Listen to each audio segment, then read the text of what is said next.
Today's episode of the Bill Simmons Podcast on the Ringer Podcast Network, it is brought to you by SeatGeek, our presenting sponsor. As always, the easiest way to shop for the best tickets thanks to their revolutionary grading system. Buy and sell tickets in 2 taps on your phone, everything fully guaranteed. Hey, football fans, you're out there. For $20 off your first SeatGeek purchase on NFL tickets, use promo code BSNFL. Download the SeatGeek app or go right to SeatGeek.com. We're also brought to you by DirecTV. For over 20 years, DirecTV has been the exclusive home for NFL Sunday Ticket. Good news. They've expanded the service. You can now get it if you live in an apartment, you're an enrolled college student, whatever. You don't need a satellite. To see if you're eligible, go online to NFLSundayTicket.tv and stream every NFL Sunday Ticket game this season.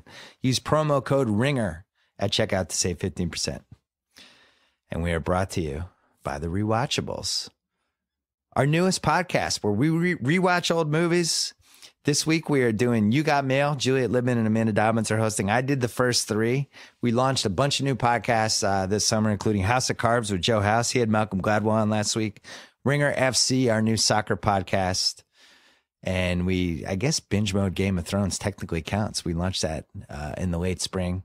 That is finally over. Mallory Rubin and Jason Concepcion are probably going to a spa and decomposing with the White Walkers for a couple weeks.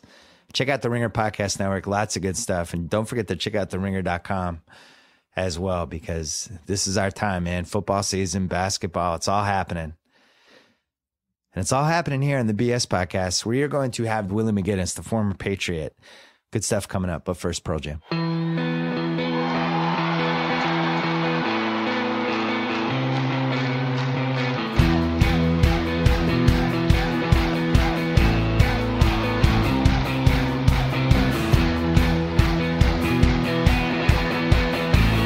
Here with Super Bowl champ Willie McGinnis. The champ. What's up, buddy? See, all the OG Pats fans have a special affection for the guys from the original era. They do. The 01 to 04, when we never imagined the Patriots could win one Super Bowl. Now it's funny. Now America hates the Patriots. This incredible Belichick Brady dynasty, the whole thing. It's inconceivable to anybody. Like if I went back in time and explained this to myself in 2000, I just wouldn't have believed it. You must be hard for you to believe.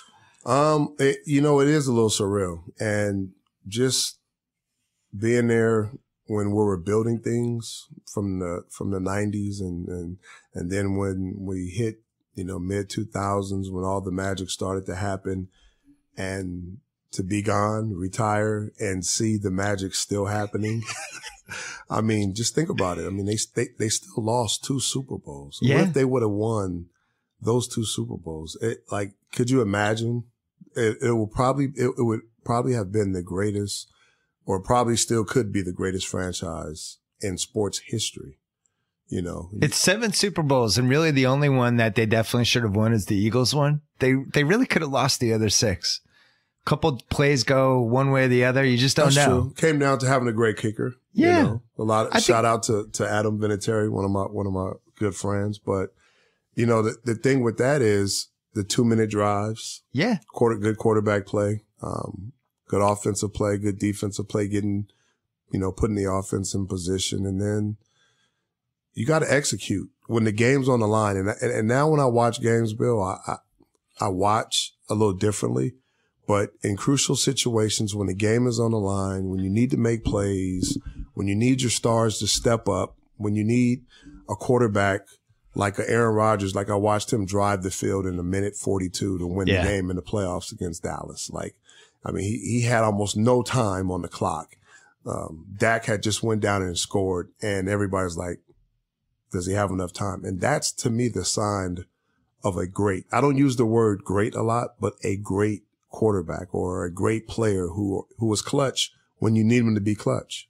And good coaching. And great coaching. Habits that become things that decide games, like Malcolm Butler having practiced that play in the Seattle Super Bowl. It's incredible. They have the footage of he's getting torched by I think it was Josh Boyce. He played it wrong. He broke too late. They're yelling times. at him. And then the play happens in the Super Bowl and he's ready for it. Yeah, I mean, I would say the over-under for they went 5-2 in the Super Bowl. if you played all those, probably 4.5 up and down. It could have been 4-3, I think is realistic, but I like 5-2. Yeah, 5-2 is pretty good. And it really, as you said, it really could have been 7-0 with a couple plays. Helmet catch doesn't happen. Manningham on the sideline. If the other one doesn't happen, the great catch that, Eli threw between Chung and the cornerback, like the perfect sideline throw. Or if Gronk's even healthy in that game. I'm always convinced, I've said this on the pod so many times, but like in football, the way it is now, especially with the cap, there's maybe every year there's 4 to 8 teams that are probably the realistic ones that can win. And you get in these games and who the hell knows? No, you know, it could go like that Atlanta game. If you played that game 10 times, first of all, if you played that game 100 times, 28-3, I think the Pats might win 2 of them. But it's tough. You know, those teams are really close, and the Pats could not stop Atlanta's offense for the most part. A lot of people couldn't stop that offense. They were ripping through people. Right. So it's different. When you were coming of age in the late 90s, I do feel like the right team won the game most of the time. I think in basketball. I think the most prepared team would win the game. The team who plays better situational football in certain times of the game. I think that's like Belichick and I would say there's, Pete Carroll. There, like I can go down the line. There's some coaches, McCarthy, I would say, with Green Bay. There's certain coaches that play great situational football. And if you Interesting you threw McCarthy in there. Yeah.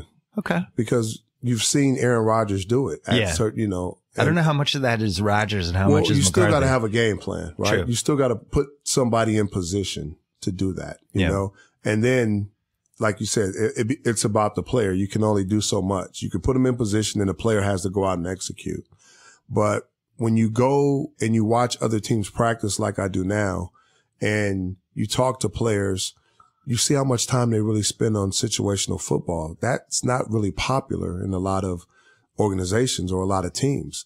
Like we would have entire practices just based on situations where we were put in situations. Okay, it's 4th and 2. Here's the down. Here's a score. This is what you have to do. Go.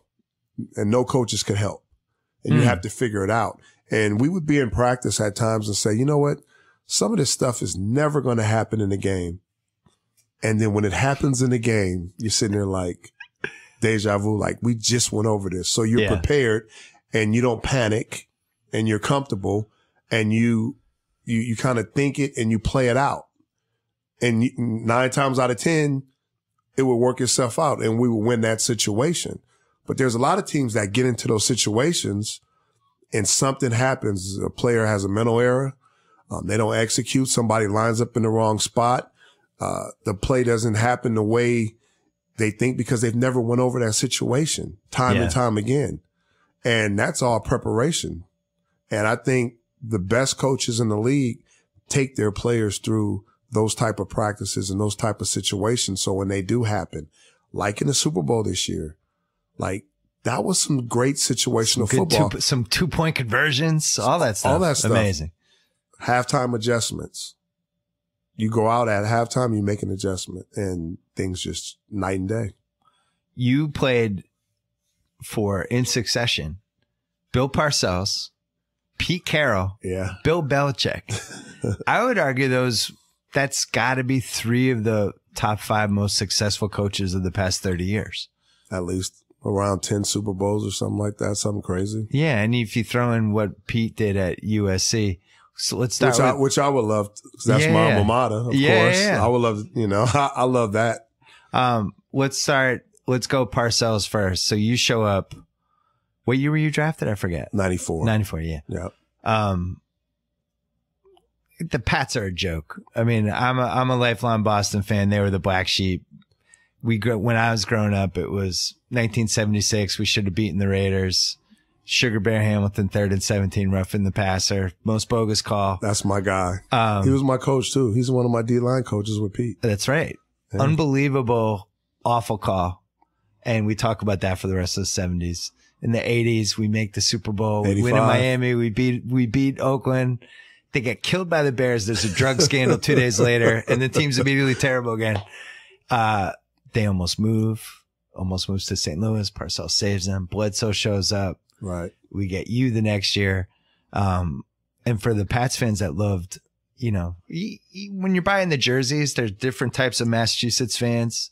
The bandwagon just buy whoever the quarterback is. Right. The people who buy the cool running back or receiver. But there's a lot of people there that buy who's our best front seven defensive player. Right. There's a lot of Willie jerseys out there is my point. You were adopted by a big percentage, including my buddy J-Bug, where they were like, that's 55. That's our dude. We're doing it. That's because Tippett was the previous generation. Tippett is still, man, like the man there. Like that's my guy. He's one of my mentors. And, he's one of the guys I watched. Right. So you go in, the team's good now. 94, we make the playoffs. I'm going to use we like I played. Right. We lose to Cleveland. But semi-winnable game. It was promising. Right. 95 step back. The 96 team's coming. That's the team I always felt like we're a year away from being a Super Bowl team. But then somehow that team made the Super Bowl. We did. And I don't think a lot of people didn't think we were going to go to the Super Bowl. Denver should have made the Super Bowl that year, and they lost. Because they lost at home. They beat us at home, right? Well, Denver kind of owned us in the 90s. They did. And it was like, all right, well, Denver, they'll win one more. But then then Brunel goes into Mile High and beats them. Now all of a sudden we're playing Brunel. At home. Now all of a sudden we're in the Super Bowl, and it took 5 seconds for everyone in Massachusetts and New England to be like, we're winning. We're beating Brett Favre. I still feel like they could have won that game too. The Howard kickoff is haunting, even though there's 5 Super Bowls since. And can I tell you something about that? Troy Brown was supposed to be on kickoff. They took him off, right? They took him off because of an injury, and they didn't know if he was ready. And I guess they were trying to save him a little bit. So Troy ended up not being on the kickoff. We had another guy in that exact same lane that Howard broke. Yeah. He got out of his lane. He lost discipline, we call it like lane discipline. That is the exact same spot Troy Brown, I guarantee 1,000% would have been in and made that play. That was the momentum swing. Yeah, I remember they were showing Reggie White getting oxygen on the sidelines. Watching this thinking like, we're keeping them on defense on the field. They're getting tired. But let's go backwards. We said that, and then something happened. He must have heard us because he got mad. Yeah, they took over the game. Yeah, all of a sudden he was fine. But go backwards though. You're a rookie. You get Parcells as your coach. Yep. Ultimately, this is a great thing for you. Did you realize that at the time? I didn't even know I was getting drafted by New England until he called me on draft day to say, I'm taking you with the number 4 pick. I had visited. You knew you were a top 5 pick. I didn't know that. Actually I kind of did. I was originally supposed to go to Dallas. They were going to trade up to the 5th pick. They're going to trade Alvin Harper, the receiver, and they were going to take to the Rams and for the 5th pick, and they were going to take me. So I had all the representatives from you could Dallas. Have been a Cowboy? Yeah. I just got to chill down my spine. I had all those guys from Dallas at my draft party. I stayed home, had a draft party with my friends and family. I had about 3 representatives from Dallas there. Yeah. The Dallas hat was on the table. They were there, and they were going to take me 5th pick. They were going to trade up and take me 5th pick. So I thought I was going to Dallas, actually. No conversations with Parcells. I visited once. We had an interesting conversation when I was there. And that was it. Why'd you smile when you said interesting? Because he was a dick? No, he showed me 2 tapes. Oh. He showed me 1 tape where I had a bad game and 1 tape against Penn State where I had a great game. And he's like, if I draft you, which Willie McGinnis am I going to get? And I was like, of course, that one. I was like, I had a bad game, like that's not me. I said, look at the rest of the tape. He's like, I know what the rest of the tape looks like. I'm asking you, which guy am I going to get? And I'm like, there's no question you're going to get that guy, the Penn State guy. And he was like, all right, kid. And that was it. I didn't come in for a personal workout, anything. That was it. Did your career turn out better than it should have because of Parcells, or exactly the same? I'm going to say better. Okay. Because I was used to that type of coaching coming in. I learned a lot. He did some things in my infant stages that helped me as a player develop and as a man. With my positioning, he knew every position on the field. One of the smartest football minds you would ever, imagine. He knew how to get players motivated. I would say I'm sure you know that you were around then. He brought in Lawrence Taylor, like my childhood idol. to help me in camp my rookie season. Oh, wow. To talk to and listen to and get some pointers from.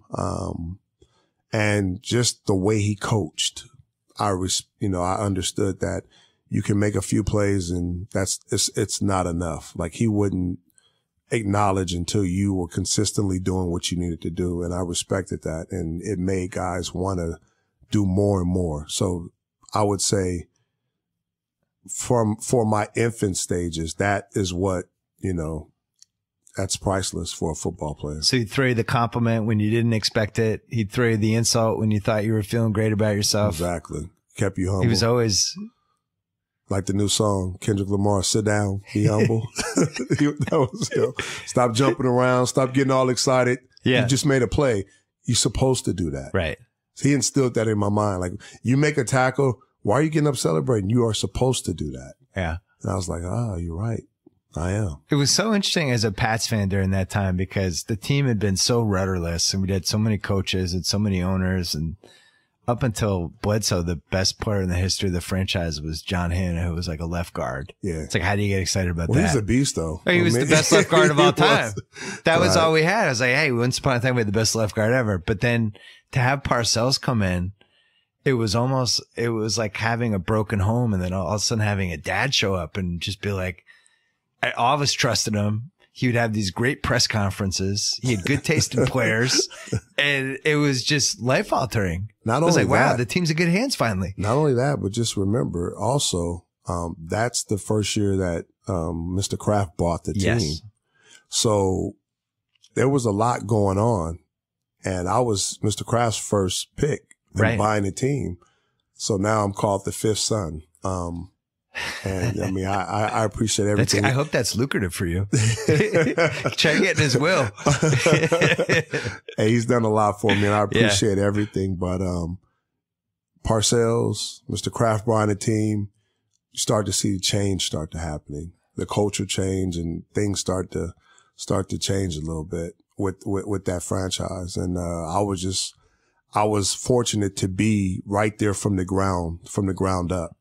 You guys caught New England sports at the right time too, because like the Celtics had just cratered. Oh yeah. Bird and McHale were gone. Reggie Lewis tragically died, and all of a sudden that team stunk. The Bruins had this great run. Cam Neely got hurt. All of a sudden they were in the dumps. The Red Sox, the '86 World Series hangover. The Clemens era was kind of over. Then all of a sudden you guys rise, and football just took off. I mean, they were always like the diehard Pats fans, but it was never, ever. Wasn't that like a Red Sox town? It was Red Sox and then Larry Bird. There's Bobby Orr, Larry Bird, but then Red Sox. And then that was the first time the Pats DNA took over. And all of it led to this improbable Super Bowl season when playing the Packers. This is great. This is the next dynasty. Not yet. And then Parcells is gone. Yeah. But as I gotta say, just as a diehard, I still hold it against Parcells the way he left and the fact that the team had an inkling of it, even as the Super Bowl's coming, and there was turmoil that I thought affected the team heading into the game. What did you think? You were on the team. I think that he did everything he could to keep all of the distractions away. Did it work? I don't think guys were distracted by it. I think guys kind of probably had some type of notion that something was going on, but I will say he kept all the distractions away. He did not talk about leaving. He didn't talk about any of that stuff or what he had planned or what was going on until after the game was over. Yeah. We heard rumors and things like that. And of course, you're normal. You're human. You have questions or whatever, but he kept us focused on what we needed to do. Regardless of what he had going on personally or what, his plans were, it never really spilled into our preparation or what we were doing for that week. What was the story after the game? He didn't ride with the team? Well, we had conversations. He did. He had conversations with certain guys, and I was one of those guys that he had a conversation with that said he appreciated me and he loved me and, all the hard work and all the things that, we put into getting there. The effort and we had a conversation, and that's when he told me, like, I won't, Can't do this anymore. I won't be here. Yeah. Yeah. And Did you feel betrayed when he went to the Jets? Yeah. I mean, I was hurt because, that was the man that drafted me, him and Mr. Kraft. And that was somebody I look forward to going forward, especially getting to a Super Bowl in your second year. You're like, wow, like we really got something special here. Yeah. And, to see him, like, and I was naive. I was young. I didn't know how this stuff worked. I figured he's going to be my coach, forever. This is my head coach. He's not going anywhere.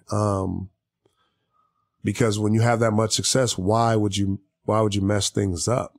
I was going to say, if you looked just after 96, what two teams are in the best shape in the NFL would have been the Packers and the Pats. Right. Both young teams built around quarterbacks on the rise and good defensive players. And you would have guessed like that they were going to play in the Super Bowl a couple more times. Right. Maybe Denver's in that discussion too, because they had TD and Elway Denver at had that a really point. good team. Yeah. But those were the teams. But that next year's team was the better team from a talent standpoint. Guys were, and I still have bitterness about that season. As I've always feel like I wish it had been one more year before the Parcells thing self-combusted. Right. Cause I think that 97 team would have won. You never know. You never know. Yeah. Never know. It's a great what if. It worked out. I'm not arguing with how it worked out. I'm not complaining. I mean, it worked out, it worked out for everybody. Let's take a quick break to talk about Gillette. Yeah, Gillette. Home of Gillette Stadium. Well, technically not the home. They named it Gillette Stadium. I guess they made it the home. But did you know the tip of a Gillette razor blade is measured on an atomic scale, meaning their blade edges are thinner than a single brain cell? Oh, yeah. That precision is the work of many brain cells, hundreds of members of Gillette's research and development team that have spent over 4,700 years combined working to make your shave closer and more comfortable. That is longer than the Egyptian pyramids have been around. Or so they tell me. I have no idea when the Egyptian pyramids showed up. But while over 1,000 craftsmen and women in Boston, my favorite city, are busy making your blades, another team is putting your blades through more than 60 extremely strict and precise quality checks. Fail just one of these tests and it doesn't leave the factory. In other words, the hardworking people at Gillette never stop working to make your blades better. And now that includes the price tag. You can get Gillette blades at their lowest prices in years. Please see for yourself at GilletteOnDemand.com. Gillette, the best a man can get. Pricing applies to select products and is at the sole discretion of the retailer. Again, see for yourself at GilletteOnDemand.com. And since you were here, speaking of football, for over 20 years, DirecTV has been the exclusive home for NFL Sunday Ticket, the only way to get every live game every Sunday. And one of the only reasons I allowed myself to move to Los Angeles, because once DirecTV was a thing, you could live wherever you wanted and watch your favorite football team, baseball team, basketball team, whatever. Good news, NFL fans. DirecTV has expanded the service. If you live in an apartment or you are an enrolled college student, you can now get NFL Sunday Ticket without one of those satellites. Just get it streaming. To see if you're eligible, go online to NFLSundayTicket.tv. Stream every NFL Sunday Ticket game this season.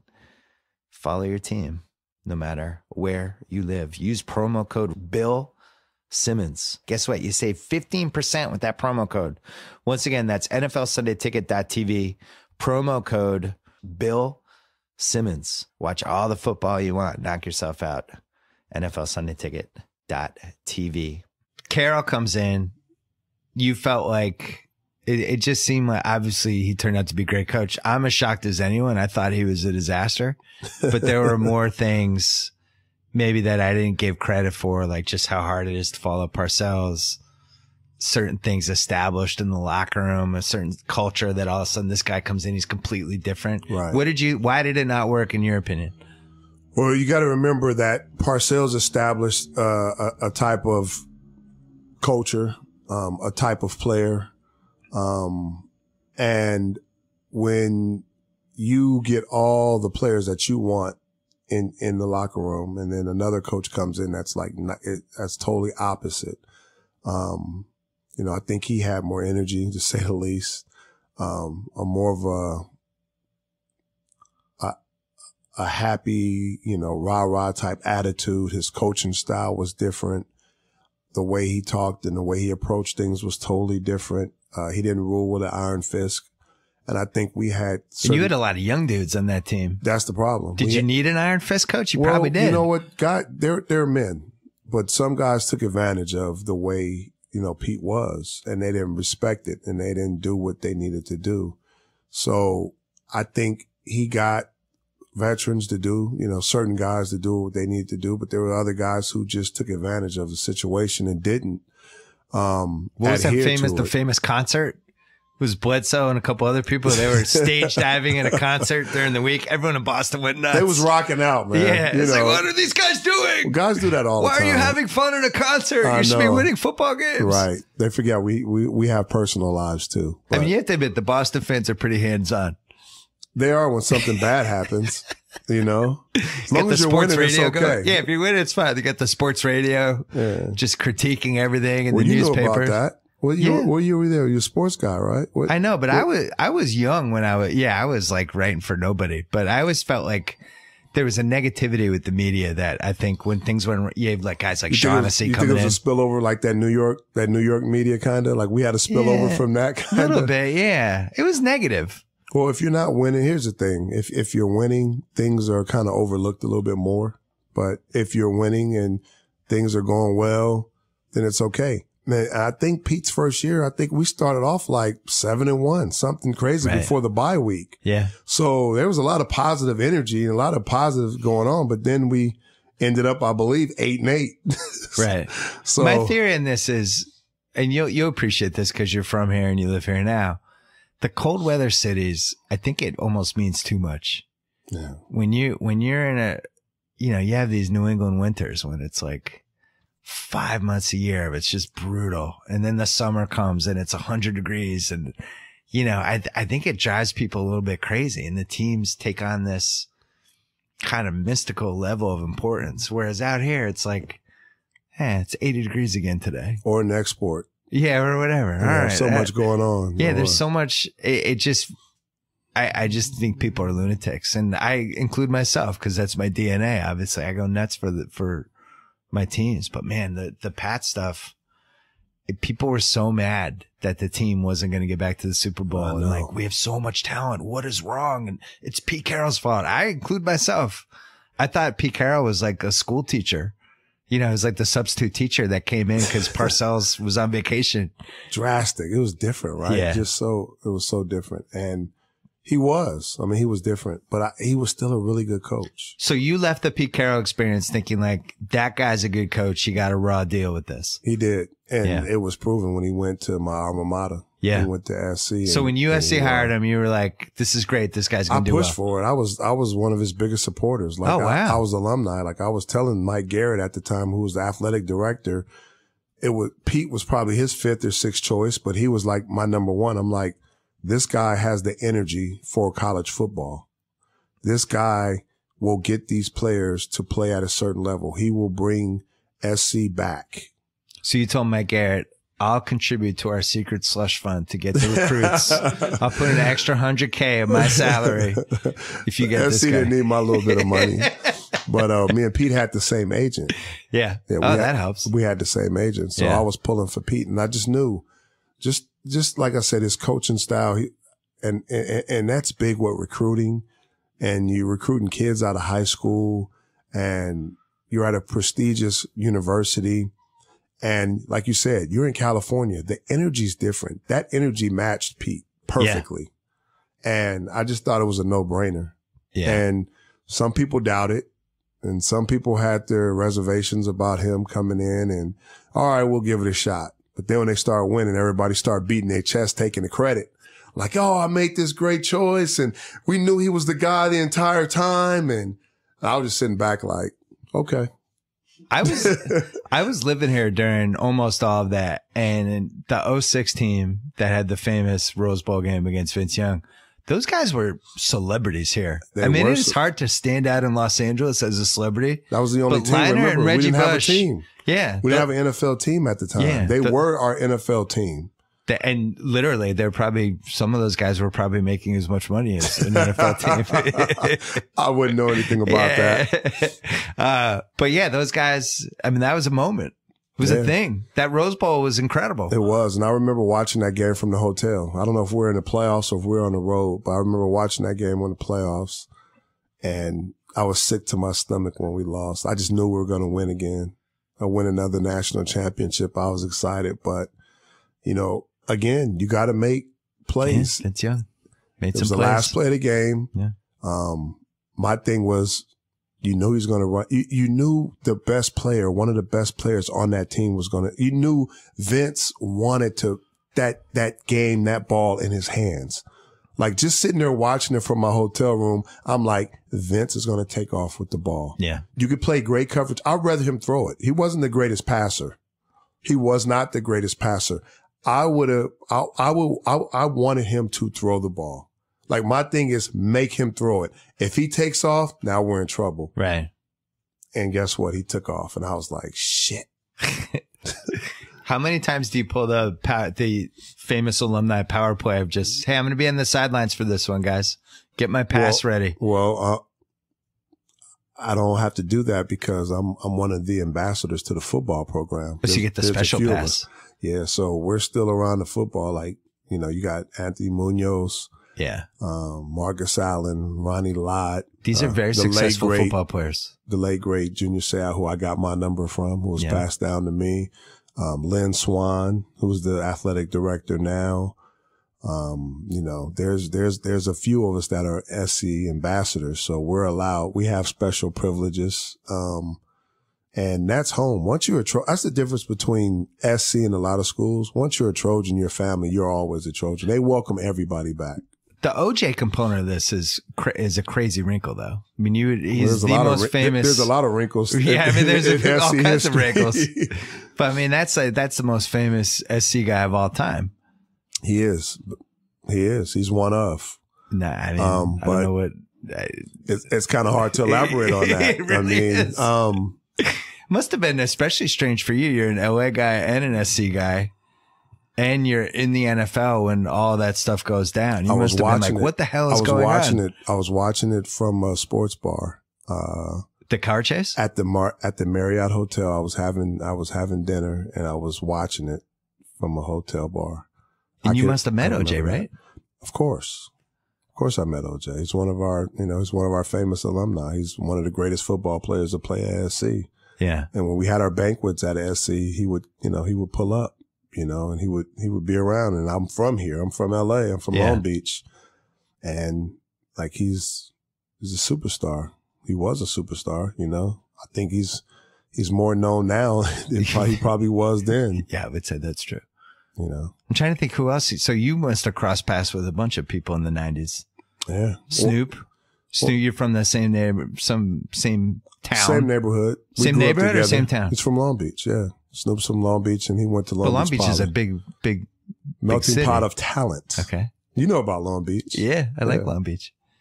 So so Snoop's taken off. Did you know Snoop before he took off? Absolutely. So we played youth football together, and then we went to high school. You played youth football with Snoop? Yeah, yeah. Snoop was like a quarterback, I believe. He played football. I coached Snoop in the celebrity basketball game in 2014 against Jalen. And my biggest mistake was not playing him more because that dude could rebound. Yeah, he's not bad. He was good. I mean, he's not bad. I try to get him in the weight room a little bit more so he can muscle guys, but that's not, he's more of a finesse guy.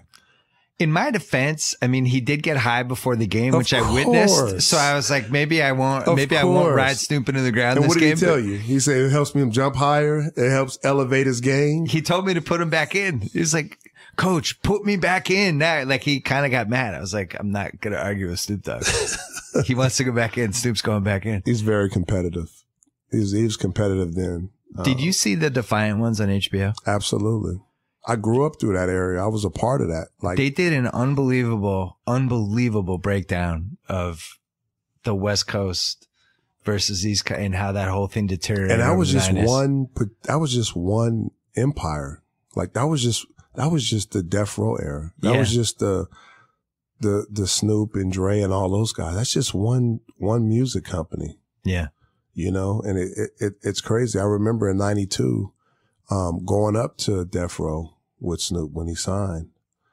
I remember being on a boat at his album release party. I remember a lot of different things. Like that was my guy. You know, that is my guy. That's my brother. And I just remember all those different events, and I'm watching the Defiant ones like, okay, I remember that. I remember Are you looking this for happening. yourself for the big No, parties? because I was always out of the way. I was off doing my thing. I was still in college in 92. Yeah. You know, I was at SC. Keeping it low. My junior year. And, I just remember going to the video shoots, hanging out, going to the parties, going to the studio, just watching all this stuff happen. I was just like, wow. So when you watch the Defiant ones, it's kind of like, it's like your home little movies. little timeline. Yeah. At what point did you learn, I'm not going to even cross Suge Knight in any way? I'm staying away from that dude. I think me and him had a mutual respect for each other. Because you were his size. He was probably I never feared him. Like, to me, he was a businessman, and I understood what he was doing. And like I said, it was a mutual respect. You know, everybody has their own interactions with people, and ours wasn't, you know, on one of those levels where it's disrespect or whatever. I was Snoop's homeboy, and I was playing football. I remember Suge when he was at UNLV playing football. So, you know, we kind of connected on different level before the music stuff. What position was Suge? I think Suge I don't think I knew about his UNLV football pass. I think Suge was like a D lineman, if I'm not mistaken. I would have guessed nose tackle or defensive tackle, one of those, somewhere in there. You got to have a certain mentality to play on defense too. So he had that mentality. Yeah. Or you have to be 360 pounds or whatever. Still got to be a little mean. I was watching, not to get sidetracked, but I was watching the Pats Seahawks greatest games, like the cool NFL film show with my son, because my son is now into football. So we're kind of going backwards. The Patriots. Okay, come on. I kick him out of the house. I'm just making sure. Crazy. Okay. But they have this one slow-mo shot of the line during this one tense part, and it's just Will Fork's belly hanging out, and the camera pans back to see the whole line.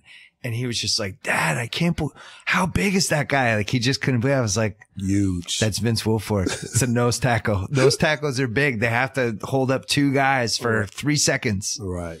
Well, everybody else comes in. But anyway, but in the 90s, Snoop's doing The Chronic with Dre, but nobody knows it's going to be The Chronic yet. Was he telling you about that? Well, first he did Deep Cover. Oh, so yeah, he did the single. Yeah. He did Deep Which, by Cover. the way, is a great one. It is a great one. And remember, like, the reason, like, Warren G, Nate Dogg, rest in peace, and Snoop was a group called 213 kind of before they started that. So they were a Long Beach group trying to make it. So Warren was the producer, Nate was the singer, and Snoop was the rapper.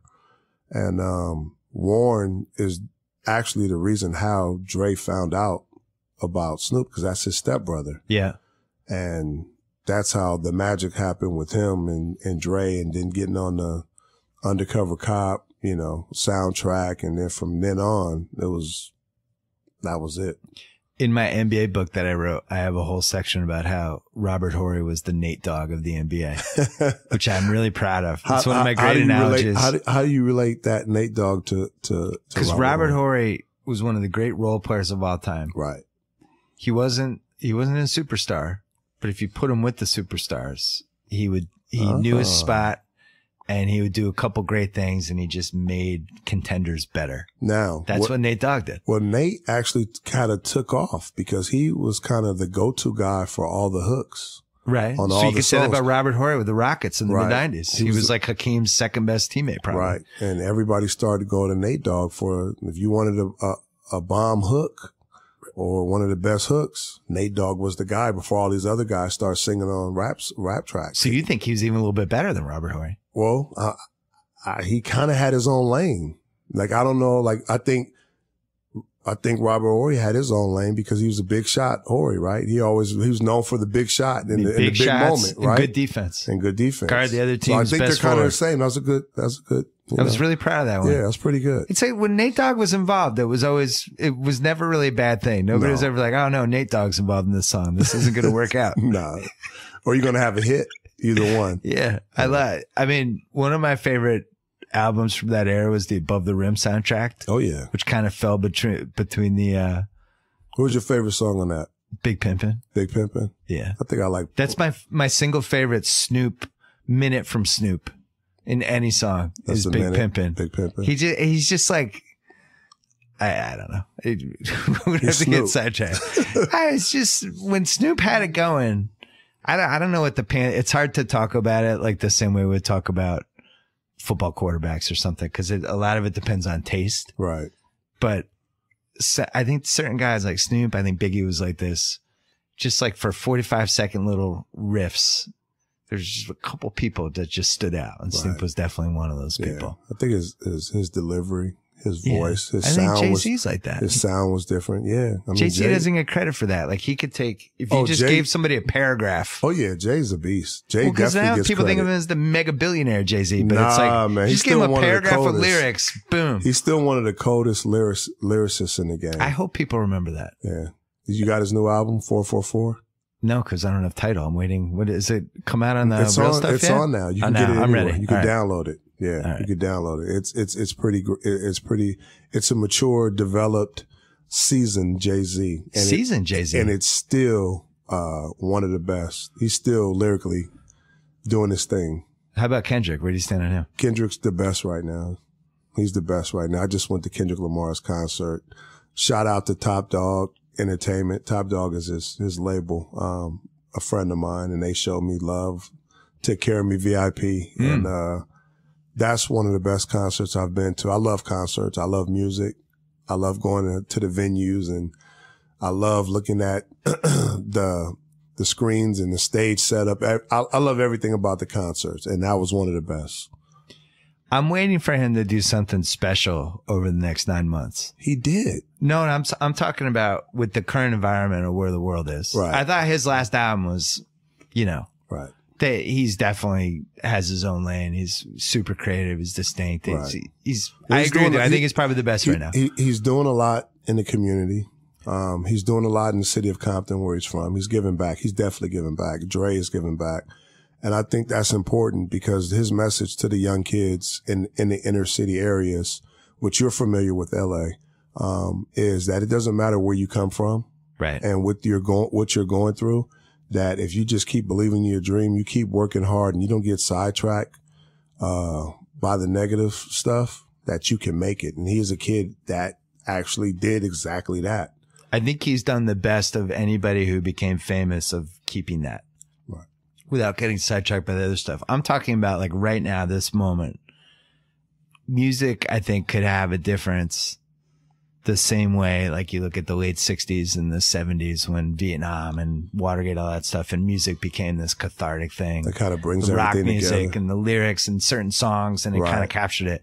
I think Kendrick could do that for stuff like what we saw last week in Virginia. Yeah, You I know? think he's done that. I think he's done that and Pimp of a Butterfly, some of his other stuff. I agree. I think if you listen to it, I'm talking to his about lyrics, the Trump twisted part of it. Yeah. That's the part that is sitting there right now. He's certainly the most qualified. He is, and there's a few other guys out there. I would say Kanye is one of those guys that, and I know it's a little different, but somebody who would attack a certain issue like that, and wouldn't care about it. Kanye's my favorite. Right. I just I've lost the faith in him to think that way at this point, because it seems like he's more interested in fashion, and I don't know what he's interested in. With all creative geniuses, there's something off. Yeah, with them. He's a good example. There's something a little off, and the creativeness just doesn't probably stop or end with music with guys like him. Like Kanye's rare because he's a 100%er. You know what that is? Yeah. 100%er is a guy who can create a beat, make the music, and then write all the lyrics to it. There's not a lot of people in music like that. So that just tells you how creative he really is. So his creativeness goes beyond just music. Like he has a vision. He can see certain things that are going to happen or take place. He's a visionary as far as fashion and those different things. Like every shoe deal he's done has sold out. Yeah. Like nobody would buy Yeezys if his name was on those shoes. Those shoes are just regular shoes if he wasn't attached to it. The Defiant ones did a great thing. Like, Dre was obviously wired like that too, as we found out when he sold Bates for $1 gajillion. Still is. But yeah, he's another one who was like, how does this translate to what does outside he do? of music? What does he do? What's the best thing Dr. Dre does? He makes music, right? Beats. it was genius for them to come out with those those Beats headphones. Like, that's what he does. Like, that's Dre for everybody buying a pair of Beats, that's Dre living in those headsets. Yeah. You can feel Dre, you can hear Dre. Like, that's just him, perfection, right? So when you put yourself into something and you're a part of it, people tend to gravitate towards it.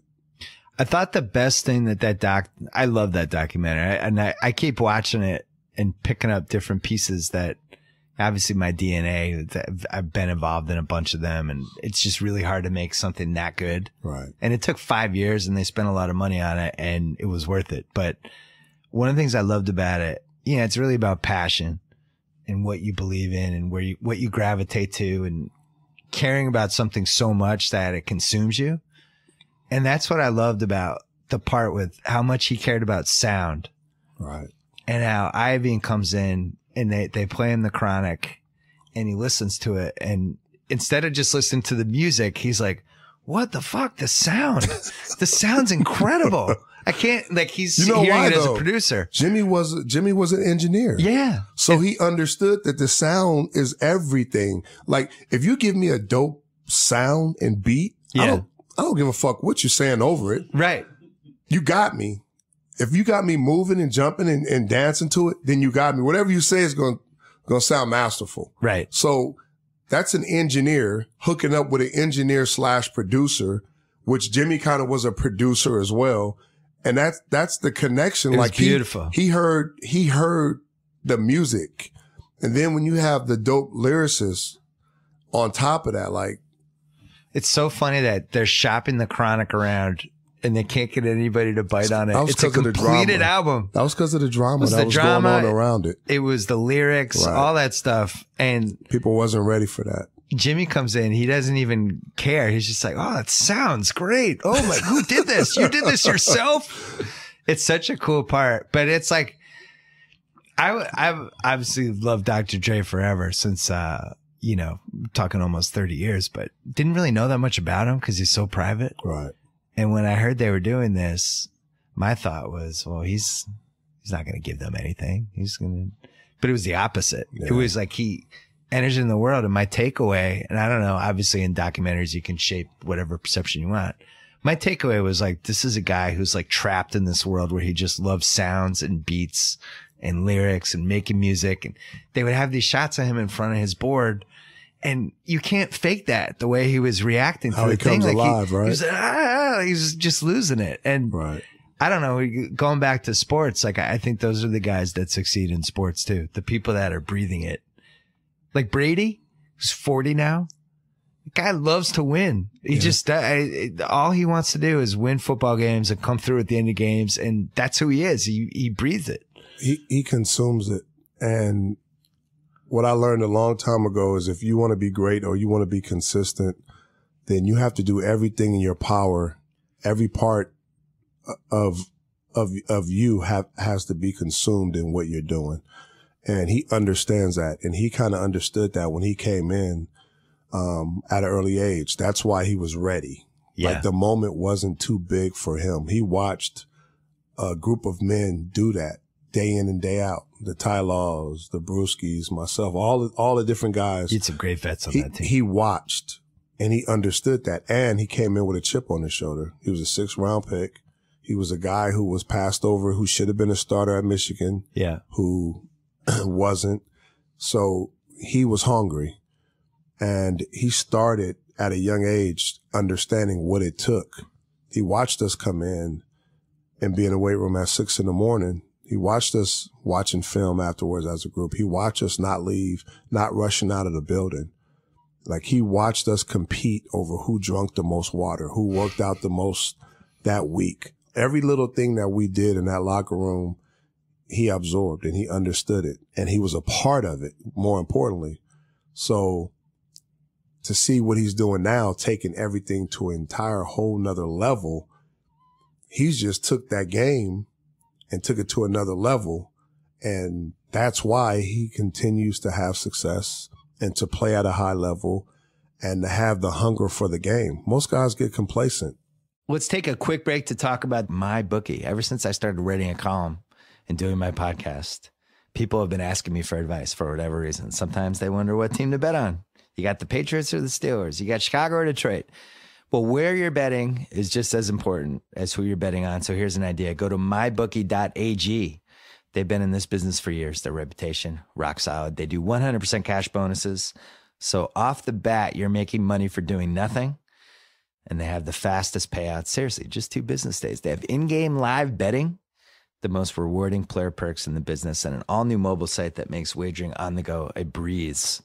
I am scared to get into in-game live betting because it's probably going to happen this year. I think I'm finally ready. 2017. Tate, you do in-game live betting? Yeah, maybe 2017 is the year for me and Tate. Lay down some cash. Try to win big today. Join now, and MyBookie will match your deposit with up to a 100% bonus. Wow. Just visit mybookie.ag, and guess what? If you use the promo code Bill Simmons to activate that offer, you play, you win, you get paid. MyBookie.ag. And now here, as promised, Willie McGinnis. When Mo Lewis hurt Drew, Brady comes in. What's the attitude of the team? Didn't matter for us on defense. We were just like, we got to go out and not give them anything. We can't let this team. Did you think there was any way? Was there any scenario in your head where you're like, uh-oh, Brady's got this job. He's not giving it back now? Nah, it was too early. Yeah. Because at that point, we didn't know what Brady was. Nobody did. Nobody could sit here and say, oh, we knew what Brady was going to be. Man, maybe Belichick. You know? Yeah. Because he's the one who didn't make the change when Drew got healthy. But nobody sat over there and said, oh, we know what Brady is. I remember like his third start was the San Diego game. They came back. And that was the first time I think all the Pats fans at least were like, what do we have here? Right. You know, because it wasn't great up until then. Like this first 5 games or whatever was just all right. Yeah. You beat the Colts, but it was like the Colts beat themselves more than anything. And then gets killed in Miami. Then you go to San Diego, and that was the first time. But I remember, I mean, living there was crazy that year because it turned into Bledsoe versus Brady almost immediately. Yeah. And everybody picked sides. For the outside. The media picked sides. And it was one of the great sports radio topics of all time. You had to be on one side or the other. Right. There was no, well, I think it's like, are you Bledsoe or are you Brady? And that was it. And I was Brady the whole time.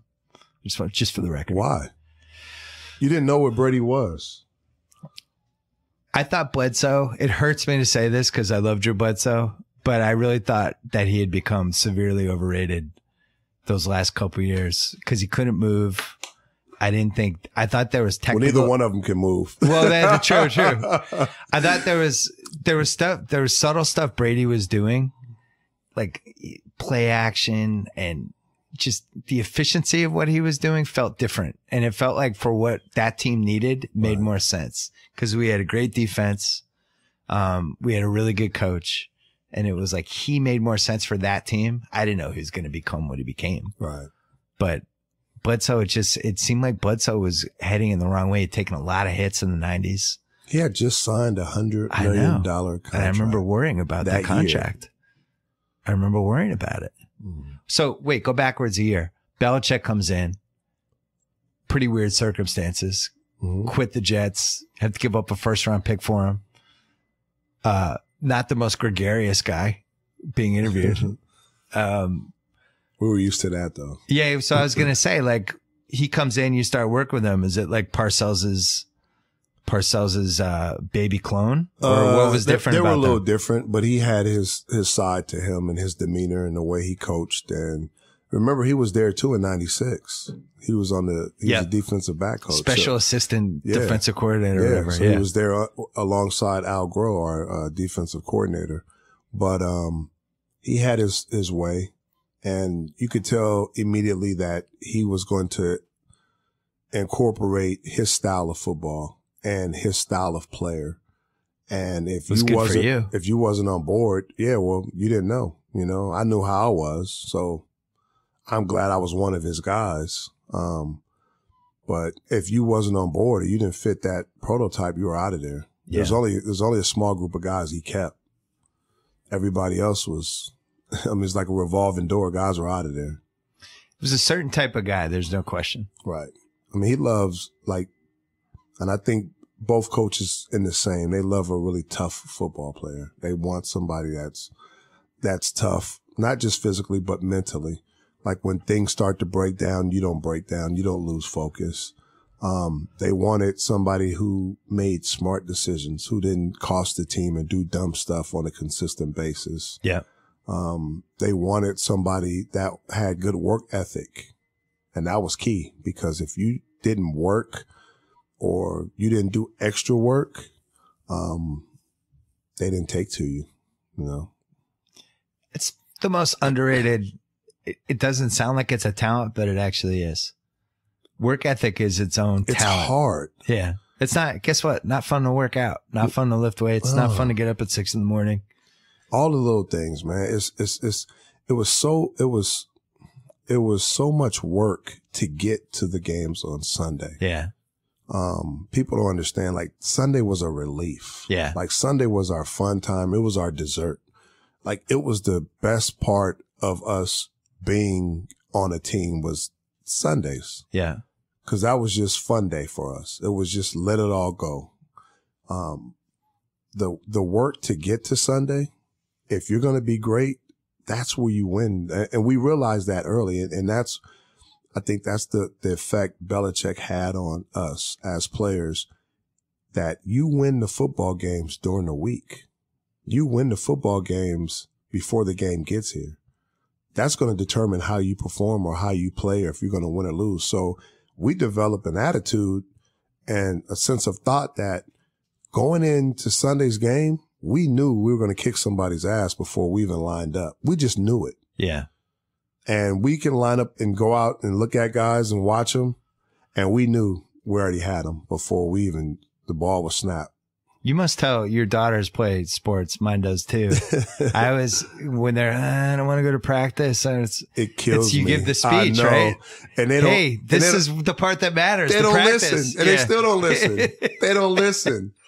You know, my older daughter's starting to get it. She's 13 playing volleyball. And she's starting to get it. She understands. And I'm talking to her. I'm like, baby, you got to do this.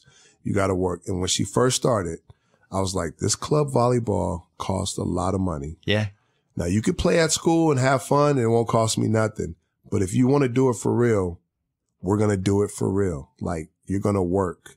I'm investing in you. You're right. Yeah. I'm going to work. I'm going to support you, but you're going to work and you're going to be good at it. I want you to be good at it. I don't want you to waste our time or money. If you want to do it just for fun and you're not serious, you could just play at school. So I gave her the choice. I was like, what do you want to do? I was like, do you like it or do you love it? She's like, Dad, I love it. I said, okay. Then we're all in. Yeah. Then don't complain about our Monday practice because your legs hurt. We're going. Belichick, the ultimate Belichick games for me, 03 Colts, 04 Colts. I guess the playoffs. So it was like January 04, January 05. At home in there, right? At home. Yeah. The three pick, like, was that the 3 interception game from Ty? That first one was, the first one. Right. But I felt like we broke Manning by the end of that last playoff game. Right. Bad weather both times, just so physical with and then of course Manning goes to a whole other level. But it really did feel like we broke him by the end of that last Colts playoff game. I was like, that's it. We figured this guy out. He's not tough enough. We're in his head. You would think that, man. Yeah, that guy just didn't. Didn't happen. No, he's rare.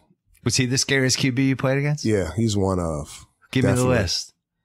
I mean, I had 3 Hall of Famers in my division. I had Jim Kelly, I had Dan Marino, and I had Peyton. And if you count Brady, he'll be one. That's just in my division. I played against Aikman, played against Elway, played against Montana, played against Young. And then you drifted into the 2000s. I mean, you got a little Breeze in there. Breeze, Vic. I can go down to Vic in Atlanta. Well, Vic's got to be the scariest one. Yeah, Air Vic. Yeah. Yeah, you're not the Vic chasing experience. Him. Think about it. Warren Moon.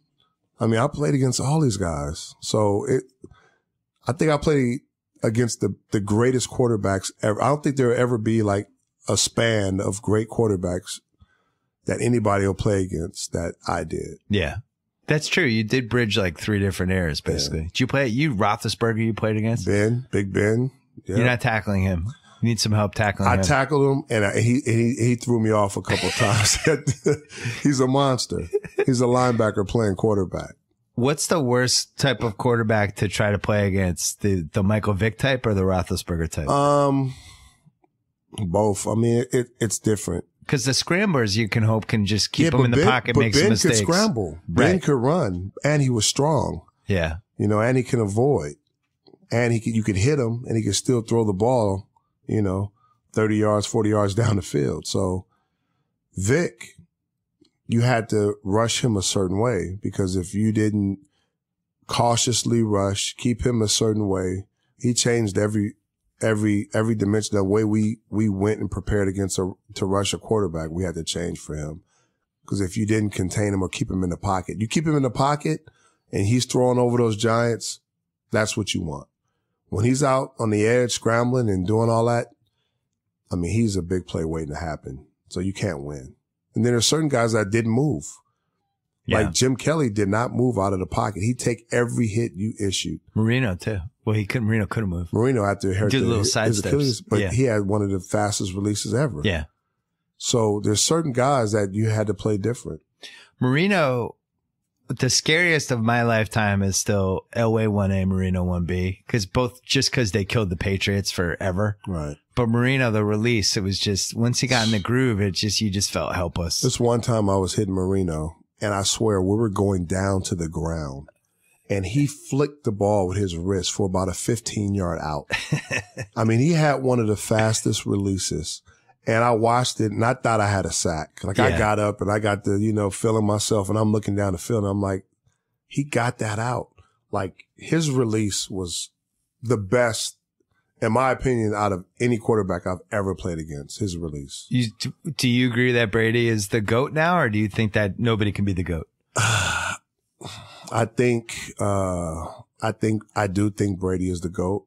I think when you talk about playing at a certain level, 17 years in now, going on 18? It's unprecedented. It's up there. It's ridiculous. And you're still pretty much, you could have won the MVP. It was between you and Matt. He missed 4 games is the only reason. And some people say he still was the MVP. Yeah. He was the MVP of the Super Bowl again, and he broke records in the Super Bowl. The rules have obviously gone in his favor the last 7-8 years because, if football was played the way it was played in 03 and 04, I don't think any QB could play 17 years. Well, a lot of players couldn't play the game. Yeah. There's just not just quarterbacks. Right. There are a lot of players that, in my opinion, are not tough guys that wouldn't last. Like, right. You get away with so much. Like, they put the Chuck rule in because of us, what we did to Indianapolis. They can play. You said it was really just Bill Polian who's bitter. Pretty much. I mean, do you have to do TV with him? No, you guys are on different channels. Him. No, yeah, he's on. I don't respect him. I think he's a crybaby. I respect him because of what he put together. I respect our competitor, him too. But I didn't like every time we did something or. Yeah, I mean, it happens that's one of the reasons why people don't like the way we play, because we would find, regardless of what it is, we would start doing stuff and then they would come up with these rules. I remember the Rams game. The Rams game nobody remembers it was like week 10 that same year, the first Super Bowl season. Yeah. Sunday night, Pats lost, but it was super physical. Barely. And it was the first time as a fan I was like, what do we have here? This team might actually be something. That was 2001, right? It was 2001. Yeah. It was a Sunday night. I'm going to say it was week 10, and you went toe to toe, and the Rams were like this unstoppable team. I think we fumbled and gave them the ball back. Yeah, and they you ended screwed up scoring. up. Yeah. You know what's special about that game that everybody talks about, what the players do that we remembered? We walked off the field saying that we're definitely going to see them again. Mm-hmm. And when we see them, that we was going to whoop their ass. We know the recipe. Yeah. Yeah. We was going to whoop their ass. Yeah. Like we said that as a team, like if we play them again, it's on. Just because of how, I mean, they were the greatest show, hearing the greatest show on turf and all those different things. And they were a great team, but we said it. We said it in the locker room. I can play back the conversations in my head with the guys. Like, we're going to see them again. Yeah. And when we do, it's going to be a different outcome. With the new rules, that team might have been unstoppable. If you basically just not allowed to hit them and do anything, I don't even know what you do. Yeah, I don't know. Yeah. I don't know what you do in that scenario, because Warner was out of his mind. Falk was at the peak of fuck. And they had receivers that could do stuff. And, yeah. And you know what? They had an underrated defense that people don't talk about, but they had one of the top defenses in the league. I don't think they even in the second half, we barely moved the ball. Yeah. They had one of the top defenses. People never talk about that defense. Was it you who did the penalty when we were going to win the Super Bowl, but then they called the touchdown down the sideline? That was you threw down Marshall Faulk, right? I feel bad about that. That was to Bucky Jones, who got the fumble recovery, took it to the house. And yeah. The backside, we're on the backside. We had a play called, we were like playing one funnel, which means me and Brewski, we have the backs and tight ends. Falk was offset to me.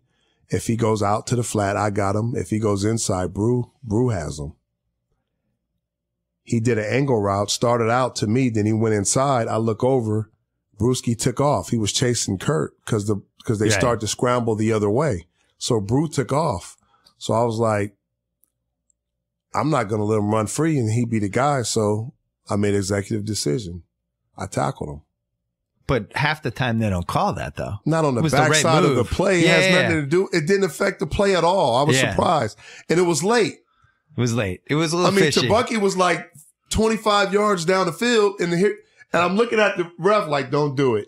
Don't do it. And it just seems like that was the slowest moment of my career. The flag just comes out. I'm like, are you serious? It was a terrible call. I'm like, it didn't even affect the play. No. Like that game wouldn't have been close if that would happen. I was sitting in the sideline where I was in the end zone where Vinatieri hit the game winner. You were. Did you jump up? Oh my God. Did you go crazy? But he was running down the sideline we were going to win the Super Bowl. And then the flag 10 seconds later.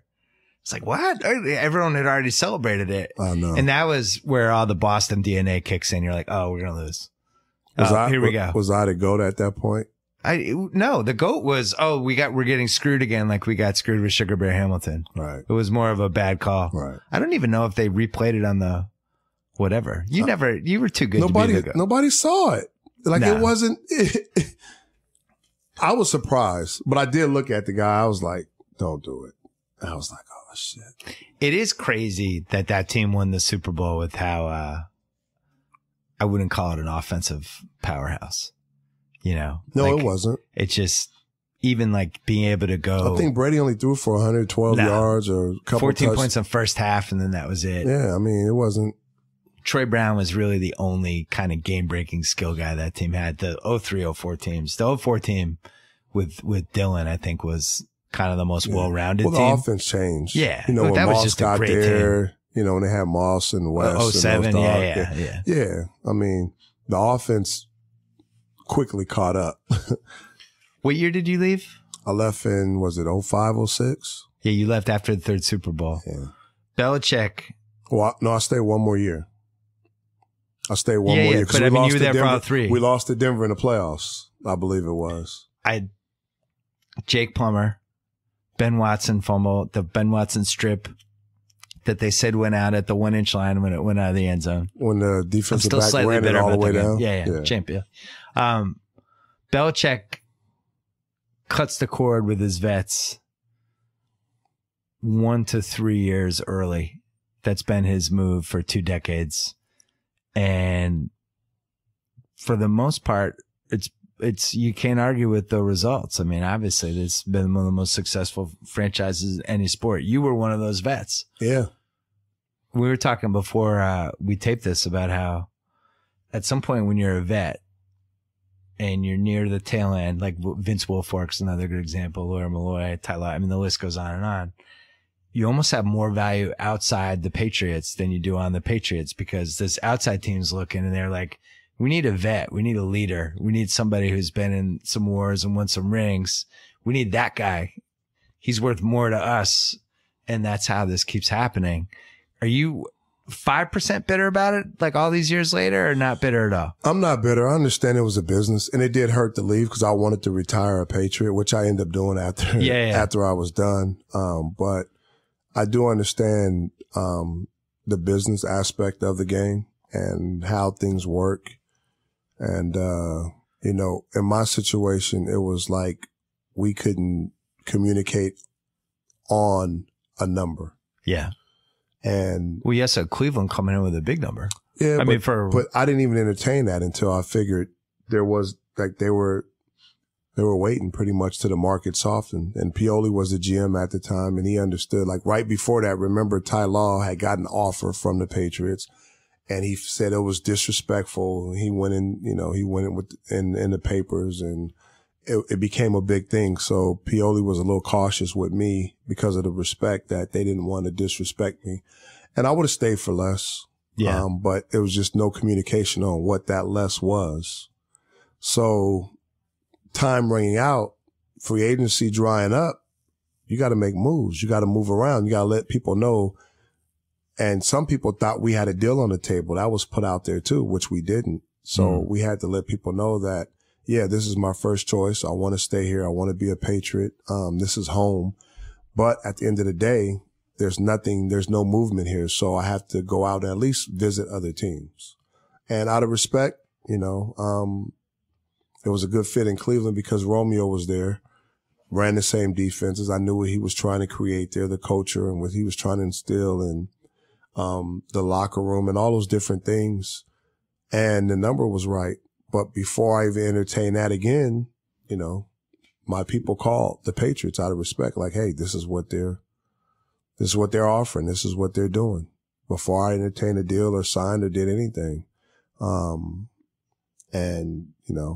The conversation was, hey, we wasn't close to that number and we understand, but we can't do that. So at that point I had 3 Super Bowls. It's my 12th season. That's the thing. It's a little like Kyrie Irving right now. He won a ring. It's time It's my 12th season, right? And I'm like, okay, I'm going to play. How many more years am I going to play? That was a 4-year deal. Actually a 3-year deal. When you have the ring or the rings, in your case, it's different. It's the thought process changes a little. It does, because a lot of players, you want to get paid. You want to maximize your talent and get paid as much as possible. But if you're one of these guys, like let's say Randy Moss, while he went to the Patriots, or some of these guys now like Darrelle Revis, who's made a ton of money. Now you look and say, I want to go somewhere where I can win a ring. That's why we play the game. Yeah. We play the game to win Lombardis, and to make money. They go hand in hand. So once you do one, you definitely want to do the other. Or if you can do them simultaneously at the same time, that's a perfect scenario. It's a perfect world. But because of the success you have on a team, like Seattle, like some of these other teams, you can't retain all the talented players all the time. You can't keep everybody together. Well, especially the cap is designed for you to lose these guys. Yeah. It's changed now. Back in the day, yeah, you could retain and keep everybody. But how does that hurt the camaraderie on a team when year after year, this big important veteran is leaving? And you just know, like, well, I'm giving it my all. We're trying to win a ring, but when my time's going to come, it's going to come. He's going to get rid of me. I could honestly say that it happened to guys before me. It happened to Drew. It happened to Lawyer. Yeah. And Lawyer was a little different because of Rodney coming in. Yeah. Different dynamic. I really didn't think about it. Yeah. My thing is that I'm just going to play at a high level and compete. So I'm going to give it all here. Like right now, this is where I am. And then if my time, if it comes up to a situation where my time is now, then I'm going to have some value somewhere else. I get that. We heard Brady talk about that in an explicit interview that, he would love to play there forever and be whatever, but they brought up, well, what if, you've seen other veterans leave and other guys go and they got this young quarterback behind you. He's like, Jimmy G. Our mindset is, I'm going to show you that I can still do it somewhere else too. I get it. It may not be You here. guys are like boxers. Yeah. I get it. It may not be here, but yeah, I'm going to go somewhere else and still play.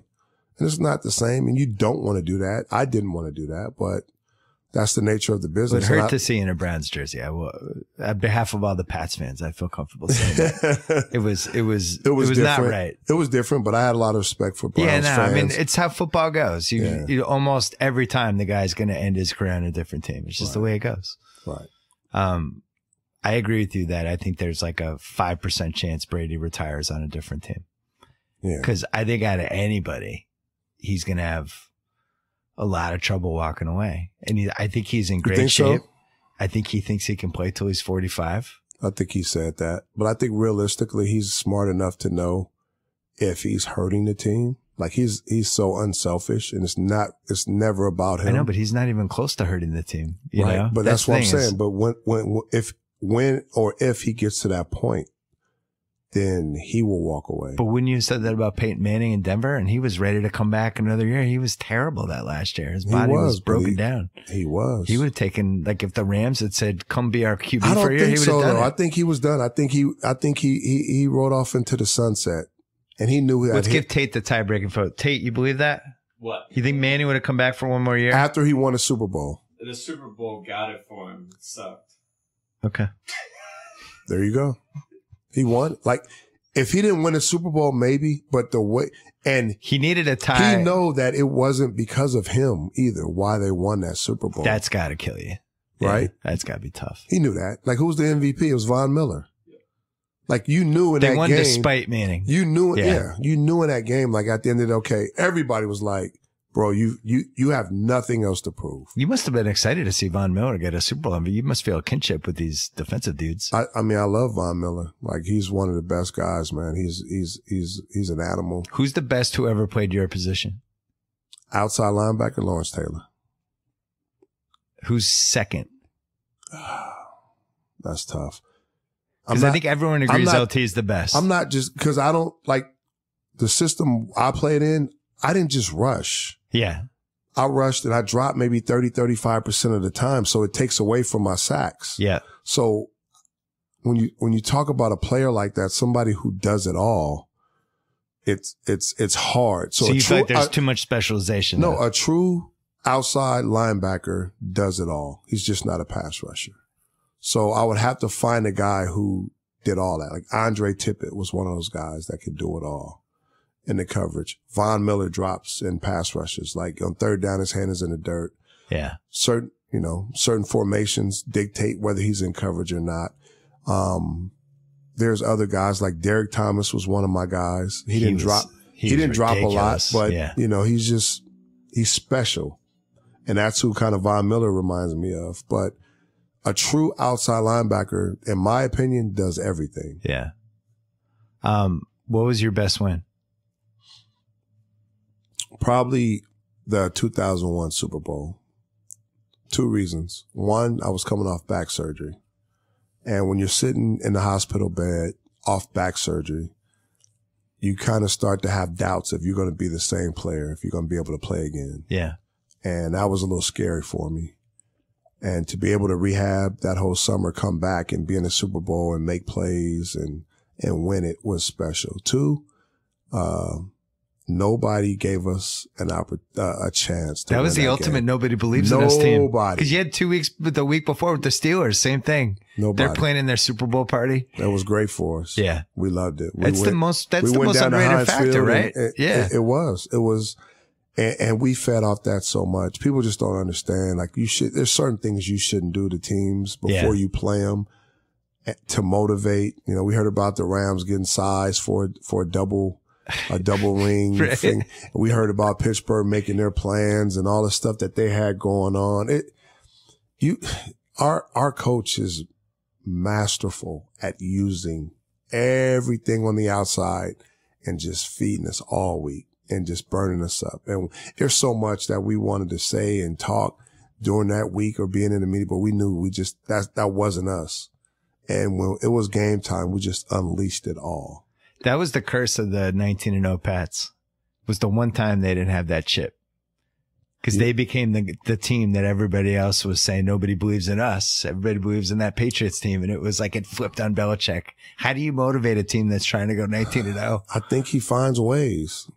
I think he still finds ways because every game is like, we're not talking about 19-0. We're not talking about the undefeated. Yeah. And then when you're in the game, it's not realistic. When you're in the game, it's like nobody believes you guys can go undefeated. You flip it. Nobody believes you guys are going to do this. There's only one team that's ever done it, and nobody believes in you. Yeah.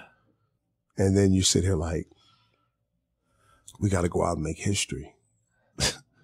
We got to go out and do something Then it turns special. into nobody believes David Tyree could catch a pass off his helmet. And one of the strongest guys I played with at safety, Rodney Harrison, wasn't able to jar it off. Like, yeah. Come on, Rodney Harrison. like he was ripping at it. Like, I just don't understand why that ball. I may have watched that play 790 times, and I don't understand it. I don't think it could be recreated ever. No. Where are your rings? In a safety deposit box? They are safe. Yeah, they're in the safe. Yeah, everybody tries to win a ring for years and years, and then they just put them in a box. What are you gonna do? I mean, those rings are so big now for New England. Like, you just can't. Especially Brady, he has 5 rings. Like, you can't even close your hands with those rings. He could have like the sickest necklace of all time if he wanted. The sickest gold chain with the 5 rings. He just walk around like a you can get tribesman. Yeah, you can get the little pendants and do all that, and usually it was for the women, but you can make a dope chain. But that's somebody you'll probably never see wear his ring except for at the ring ceremony or when you tell him he has to bring it.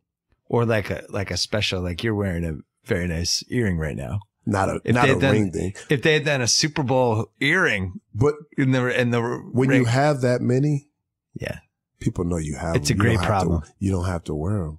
People know it. Like, if you have one, like I see guys with one, and like I respect.